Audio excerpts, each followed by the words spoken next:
We hadn't always been there, but the neighborhood has. Even before it was a neighborhood on this earth, this one had been here. For those who would be lost in those cursed grounds. Here, for those who would die long before their real lives can truly begin. Here for those who never really want to grow up. We come from a different times and when we come from different lives.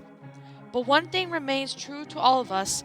We lived on the earthly realm of the neighborhood at some point of our lives and died long before our time was supposed to come. We don't remember much about our lives in the Cul-De-Sac since the last member of our group joined us, and we certainly won't remember now when the next spirit comes. But here is what we do know. Rolf was the first to come. Unlike most of us, he was born in far off the lands, and even after the afterlife, he hasn't lost his touch of his world upbringings. He had lived in the neighborhood long before it was developed. The son of shepherd, and he and the rest of his family, he came to start off the lands and would soon turn the place into all we eventually reside in.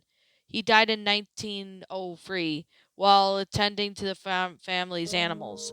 The bull broke loose from his pen, and Ralph's efforts to stop the beast, he was trampled to death. That was even though was brought any of this family's livestock with him at some point.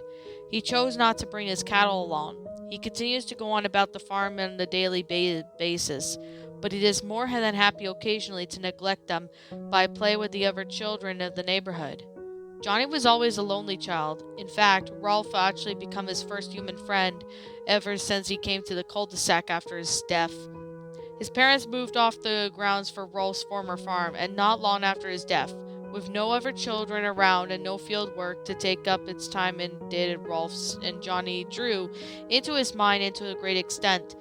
From the Plank was born. Together they wandered around the countryside, climbing trees and getting themselves into trouble. Sadly, this didn't last forever. A few years later, Johnny became bedridden with illness in 1922. He died after a long battle of tuberculosis. He had his imaginary friend Plank standing by him with his last breath, even now in the afterlife. Without the countryside to play in, Johnny was still wastes much of his time frolicking through the backyards and streets. Eddy was the next to come. Eddy was born in New York City but moved to the neighborhood in 1932, just as the Great Depression was hitting a full swing. The neighborhood was still different. It was the beginning take from the fields of the past as families moved on to split up the lands that had once belonged to Rolf's family.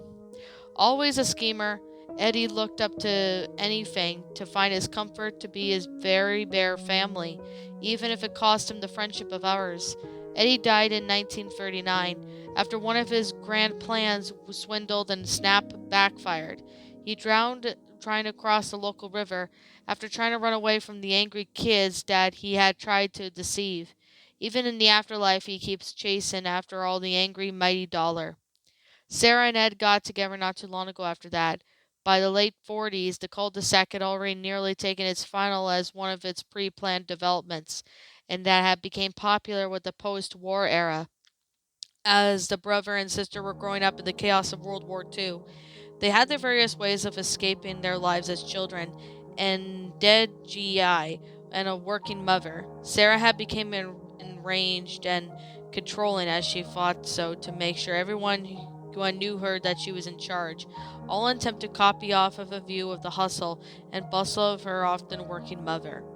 Ed, on the other hand, went in about it in a different way.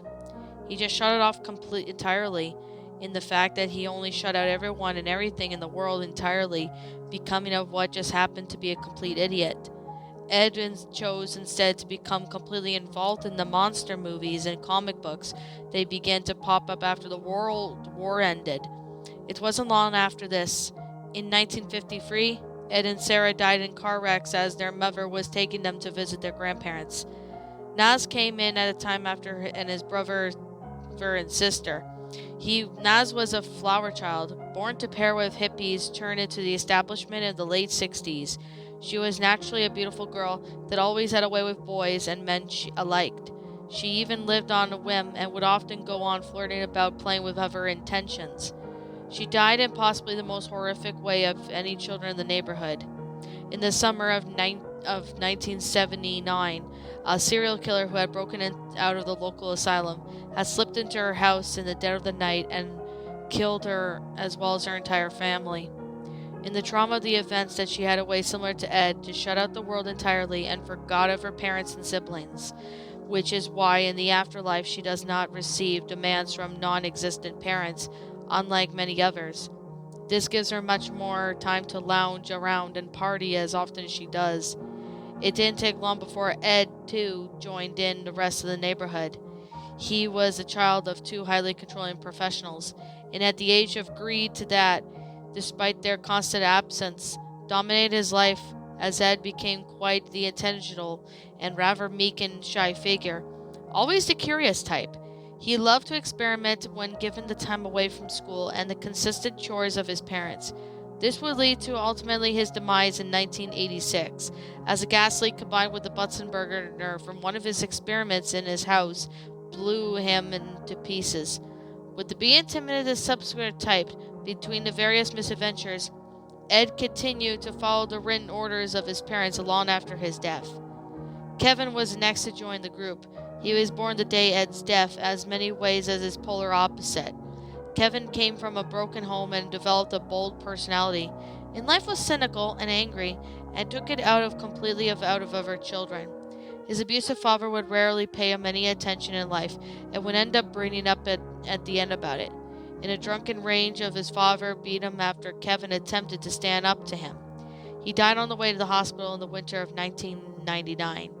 His father spent the rest of his life in prison.